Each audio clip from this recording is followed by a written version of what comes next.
Assalamualaikum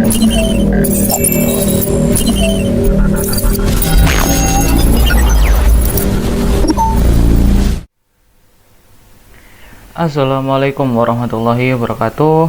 Oke, kembali lagi dengan saya Adi Mas Adi Pratama. Pada video kali ini kita masih mempelajari tentang Mikrotik MTCNA Preparation. Dan untuk kali ini kita akan membahas bab About Router OS. Oke, mungkin langsung saja tanpa berlama-lama lagi kita masuk saja ke dalam videonya. Oke, yang pertama yaitu About Router OS. Router OS di sini merupakan sebuah software ataupun operating system yang biasa terdapat pada komputer selayaknya seperti Linux dan juga Windows. Bisa diinstalkan pada sebuah PC atau komputer. Dan jika kita install pada PC atau sebuah komputer, kita itu bisa mengcustom ukuran RAM, prosesor ataupun hard disk yang akan kita gunakan. Dan untuk router OS juga di sini terdapat beberapa OS ataupun beberapa jenis-jenis OS yang terdapat dalam Mikrotik. Jenis pertama yaitu di sini contohnya adalah Aneto Mikrotik. Dan untuk router board yaitu merupakan suatu hardware ataupun perangkat keras yang digunakan untuk menjalankan operating system. Di sini meskipun kita sudah menggunakan router board, tetapi OS yang kita gunakan itu sama seperti kita misalnya menggunakan OS pada sebuah aplikasi, di antaranya yaitu VirtualBox ataupun juga VMware. Untuk router board sendiri itu bisa memiliki fitur all-in-one yang artinya semua fitur dijadikan dalam satu perangkat ataupun juga dipisahkan khusus sesuai dengan fitur-fiturnya masing-masing. Tersedia dari tingkatan low-end hingga high-end untuk router board ini. Oke, dan selanjutnya untuk router OS features pada Mikrotik sendiri itu memiliki banyak fitur, di antaranya yaitu wireless network, routing, firewall dan NAT, QoS ataupun bandwidth management, point-to-point atau yang biasa disebut dengan VPN, lalu user management, dan juga berfungsi sebagai tools. Semua fitur-fitur itu tadi bisa tertanam pada satu router board ataupun terpisah sesuai kategorinya masing-masing. Yang di sini salah satu fiturnya sebagai contoh yaitu wireless. Dan di sini wireless ini juga terbagi menjadi dua, yaitu wireless indoor dan juga outdoor. Dan untuk contoh alatnya di sini untuk wireless yang indoor yaitu ada cap wireless. Dia bentuknya seperti ini. Dan juga untuk wireless outdoor itu salah satu perangkatnya merupakan point-to-point ataupun VPN. Dan contoh barangnya adalah seperti ini untuk wireless outdoor.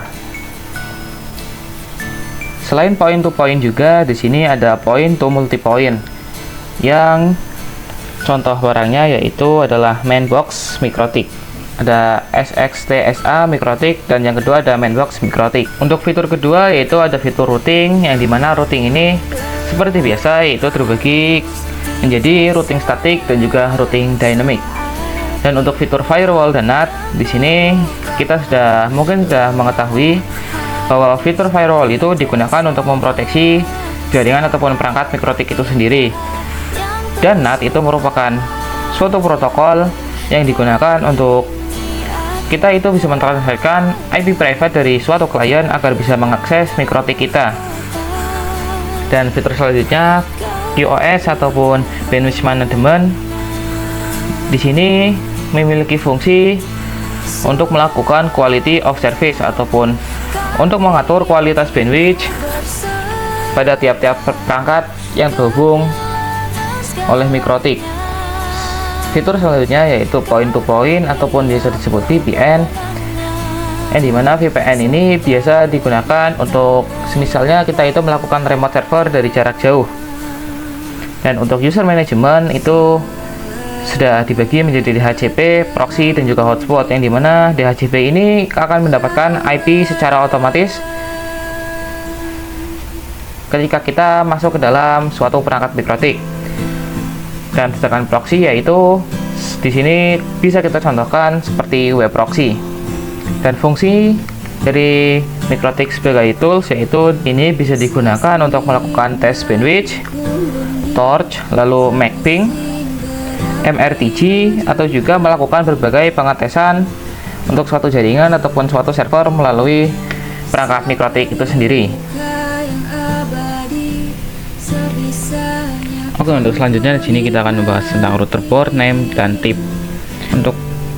Untuk pengkategorian router port name di sini itu dibagi menjadi 3. Yang pertama yaitu dengan menggunakan simbol name, yang dimana jika kita telah di sini ada sebuah router port yang memiliki simbol name yaitu RB751, yang dimana di sini RB itu merupakan router port, lalu 7 itu merupakan seri ataupun kelas dari router tersebut, angka 5 itu merupakan jumlah port internet yang tersedia, dan juga angka 1 itu merupakan jumlah slot wireless yang tersedia pada suatu router port tersebut. Selain menggunakan simbol name, di sini juga bisa menggunakan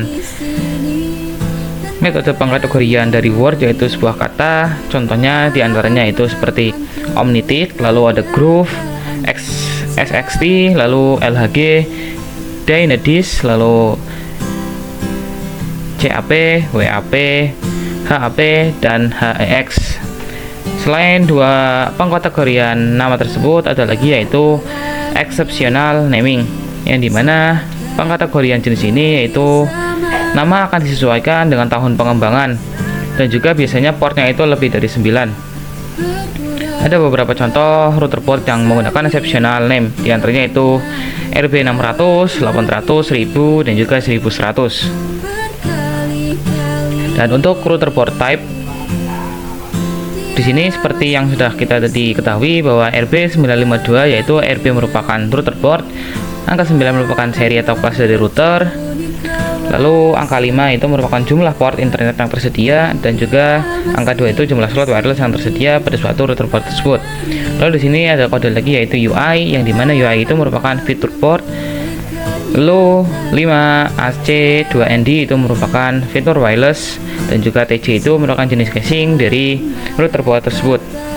Dan ada beberapa kode lagi yang perlu dipahami dalam router port type ini, yaitu dimana seperti huruf itu merupakan tanda bahwa router port itu support menggunakan port USB. Lalu huruf A itu memiliki memori yang tinggi dan juga level lisensi yang lebih tinggi. Huruf H menandakan bahwa router port itu memiliki CPU yang lebih kuat dari yang lain. Lalu G itu tandanya support port gigabit. Lalu S support port SFP. Lalu jika ada angka 5 yaitu bisa support frekuensi 5 GHz.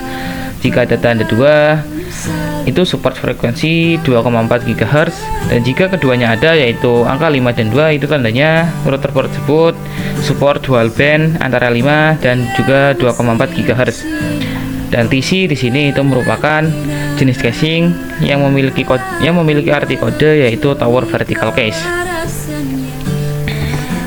Oke, mungkin cukup sekian video dari saya untuk kali ini. Terima kasih bagi kalian yang sudah menonton.